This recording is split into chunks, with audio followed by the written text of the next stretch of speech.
Hi everyone. Today we are gonna cover pod. What is Kubernetes pod? Why we are using, and how we can create, and what are the possible options in the manifest file. And yeah, I'll also show you how we can create a pod in a Kubernetes minikube cluster if we have. Pod is a Pods are smallest deployment unit of computing that you can create and manage in Kubernetes.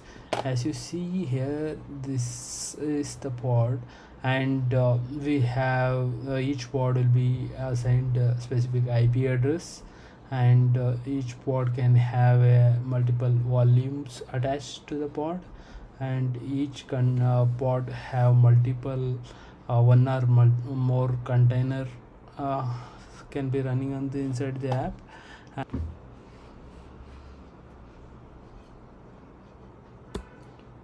Okay, now my minikube cluster is running. If I see kubectl get pivo hyphen a, all the pods are running. And if you see kubectl get pivo, and my default there is no resource. And okay, now let me check my minikube status. Minikube status is running, and let me show you some basic command. Kubectl run pod hyphen image is equal to nginx is a open source image. It's pulling directly from the public Docker registry. That's it. If you don't have any other configuration, just to run a single pod, this will be sufficient. We can create the pod using this run command. If you see kubectl get pivo, means this is in container creation stage. We can use -watch command. Once this status changes to running state, this will automatically comes to running state. Let's wait for a second to pull the image from the Docker up. Okay, now this pod is into the running state. I'm just stopping now. Kubectl get pod.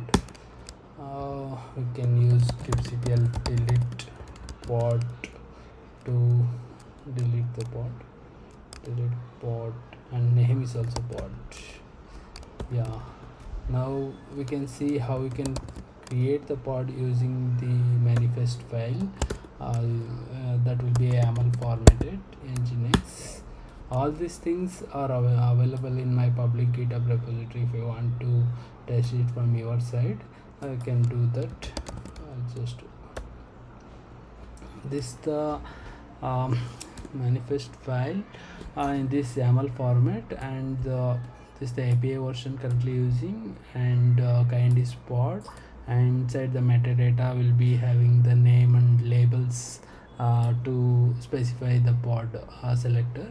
And inside the specification we have this container block. This can be a number of container we can add in a single pod, so that's the reason it will be an array section. And the name of the pod and the image we are using, and what port the application will be running. These are all the configuration I have added in the YAML file. You can use kubectl apply -f and the file name nginx. This is the command we can use to deploy any of the YAML file into the Kubernetes cluster. If I done, now we can check the kubectl get pods. Yeah, this also will be in creating stage. Once this container is up and running, it will be pulling the specific tag of the image from the Docker hub. Once the image is ready, it will be into the running stage. Yeah, thank you. All the required commands, everything's in GitHub repository. I'll be adding that repo details in the description.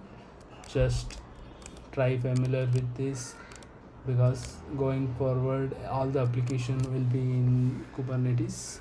Most of the companies are moving all the workload from the legacy database data center environment to Kubernetes. So these comments will be very helpful if you are beginner learning, and can write out different kind of scenario and test it out, because these comments will be very helpful going forward. Thank you.